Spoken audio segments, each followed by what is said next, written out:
राम राम मेरे किसान भाइयों, मैं किसान खेमाराम चौधरी। जो मैंने ये नेट हाउस के अंदर जो मिर्च, जो लंबी पतली मिर्च होती है, उसकी वैरायटी इस बार मैंने लगाई है और ये वैरायटी सेल्फ पॉलिनेटेड वैरायटी है। मैंने एक कंपनी के रिक्वेस्ट से मेरे को ये डेमो में बीज मिला है और ये वैरायटी बहुत अच्छी उभर करके सामने आई है। और ये शुरू में मैंने दशहरे के आसपास इसको खोद करके इसको लगाया था और आज 4 महीने तक मैंने रेगुलर इसकी तुड़ाई कर चुका हूँ।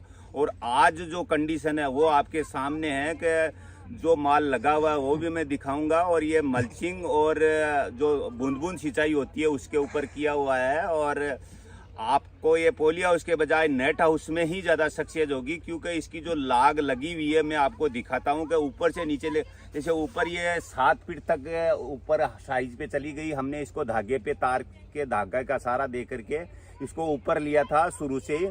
और ये आज जो कंडीशन है, जैसे जो मिर्ची लगी हुई है, देखो ये इसकी जो लगी हुई है, देखो ये यहाँ लगी हुई है, फिर ये ऊपर ये लगी हुई है, देखो ये नीचे फिर ये लगी हुई है, फिर इससे नीचे देखो ये लगी हुई है।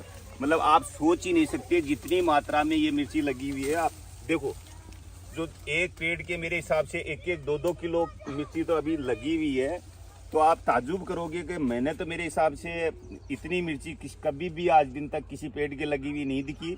और सबसे बड़ी खूबी की बात यह है कि जो मिर्ची लगी हुई है ऊपर से नीचे तक लगी हुई है और इतना पेड़ मैंने बड़ा देखा भी नहीं होगा और आप किसान भाइयों ने भी मेरे हिसाब से नहीं देखा होगा। देखो कितना, मतलब पूरा वायर तक ये पूरी की पूरी ऊपर तक गई हुई है।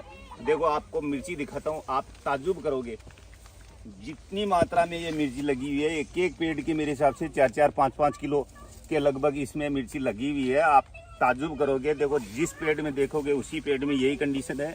आगे चलो, देखो ये देखो मिर्ची, देखो आप ये ऊपर लगी हुई है, ऊपर लगी हो वैसे ही देखो ये नीचे, जैसे जैसे आप नीचे इसकी टहनियों को ये निकालोगे तो आपको जैसे, तो ये मिर्ची का सीड हमारे को एक तरह से गॉड गिफ्ट ही मानता हूँ, क्योंकि ये सेल्फ पॉलिनेटेड वैरायटी अभी तक थी नहीं। क्योंकि हम ज़्यादातर पोली हाउस या नेट हाउस में अभी तक सीडलेस खीरा ही लगाते थे और हमारे को कोई संसाधन दिख ही नहीं रहा था। तो इस बार ये मेरे रिक्वेस्ट से किसी कंपनी ने हमारे को ये बीज ला करके दिया और ये जो पैदावार दिखी है वो हमारे किसानों के लिए एक अलग से भविष्य दिख रहा है। कि जो हम एक निराशा बैठ गई थी कि रेगुलर खीरा करते करते हमारे फसल चक्र नहीं हो पा रहा था और दूसरी वैरायटी हमारे अंदर पोलिनेशन नहीं होने के कारण से लग नहीं सकती थी। तो ये सेल्फ पोलिनेटेड वैरायटी आने से हमारे एक अलग से एक दरवाज़ा खुल गया है कि हमारे को एक अलग पैसा आने का सोर्स दिख गया है। नहीं, हम निराश हो चुके थे कि हम खीरा ही खीरा करेंगे तो हमारे किसी न किसी दिन अगर ये बीमारियां कंट्रोल नहीं हुई या फसल चक्र नहीं हुआ तो हमारे को कोई रास्ता नहीं दिख रहा था। तो मैं धन्यवाद देता हूं कि जिस कंपनी ने भी हमारे को ये बीज उपलब्ध करवाया और ये जो बाकी जो किसान इससे मिलकर के जो फ़ायदा लेंगे वो हमारे किसानों के लिए बहुत बड़ा संदेश जाएगा और बहुत अच्छा पैसा मिलेगा। मैं साथ में यही भी कहूँगा कि जो भी किसान इस तकनीकी के बारे में, जो बीमारियां हैं, देखो इसमें सबसे बड़ी खूबी की बात तो ये है कि आप ऊपर से लेकर के नीचे तक पेड़ देखोगे तो इसमें कहीं पे भी कोई वायरस का पौधा नहीं है। चारों तरफ देख लो, किसी में भी ये वायरस ग्रसित ना के बराबर है। मेरे को तो कोई पेड़ दिख ही नहीं रहा कि इसमें कोई वायरस का पौधा है।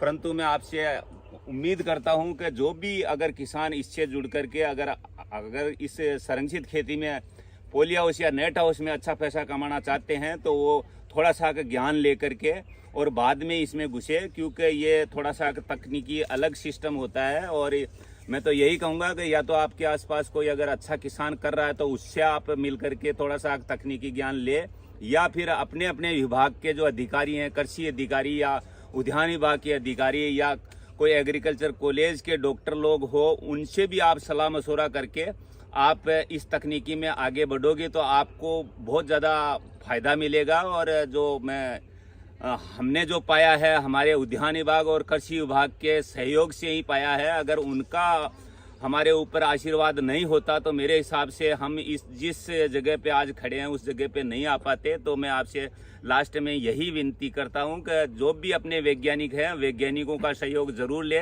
क्योंकि तकनीकी सबके पास में है, परंतु तकनीकी को यूज लेना आप किसानों को आना चाहिए और वो यूज लेना हमारे देश के वैज्ञानिक ही अपन को बता सकते हैं।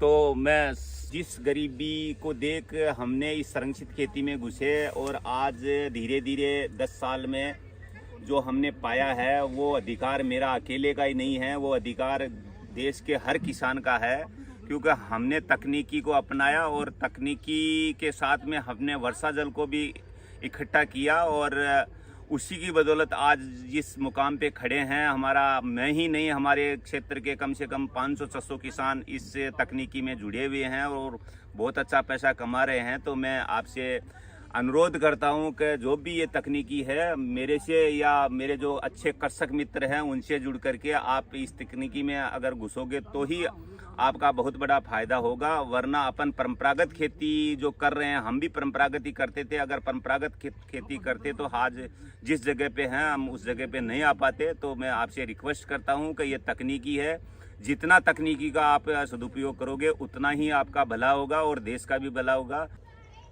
देखिए किसान भाइयों, 2 प्रकार का बीज मिला था मेरे को। तो एक वैरायटी तो 6 से 7 फीट तक वो उधर उस साइड में लगी हुई है और दूसरी वैरायटी जो इस साइड में 3 से 4 फीट तक लगी हुई है। तो ये थोड़ा सा डार्क कलर में है, जो ये जो कलर मैं दिखा रहा हूँ, और वो थोड़ा सा हल्का सा जो पहले अपने परंपरागत मिर्च चलती थी उस कलर में मिर्ची है।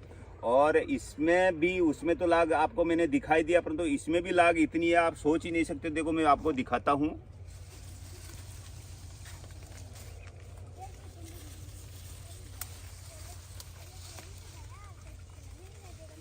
ऐसा पेड़ नहीं है जिसमें हर किसी में मिर्च लगी हुई नहीं है, उतनी मात्रा में मिर्ची लगी हुई है। देखो आप हर पेड़ के अंदर देखो मिर्ची लगी हुई है। मतलब एवरेज अपन माने तो एक 50 मीटर के बेड में तकरीबन 20 थैली के लगभग एक बेड में टूट रही है और 1 एकड़ में तकरीबन 60 से 70 बेड बनते हैं। तो एवरेज करते हैं ना, तो उससे इसकी इनकम बहुत अच्छी बनती है। आप सपोज करोगे, आप ताजुब करोगे कि इतनी पैदावार हो ही नहीं सकती, परंतु आप यहाँ आकर के देख सकते हो जो मिर्ची लगी हुई है वो काबिल तारीफ है और हमने महसूस किया, आप भी इस चीज़ को महसूस करोगे। धन्यवाद। लास्ट में मेरे किसान भाइयों को एक संदेश देना चाहता हूं कि जो भी किसान अदर राज्यों से आते हैं यहाँ, जैसे पंजाब, हरियाणा, यूपी, एमपी, कई राज्यों से यहाँ किसान आते हैं रोज़। तो मैं आप सब किसानों को ये रिक्वेस्ट करता हूँ कि ज़्यादातर वो अपना खुद का साधन लेकर के आएँ, क्योंकि हमारे यहाँ गाँव में रहते हैं हम, गाँव में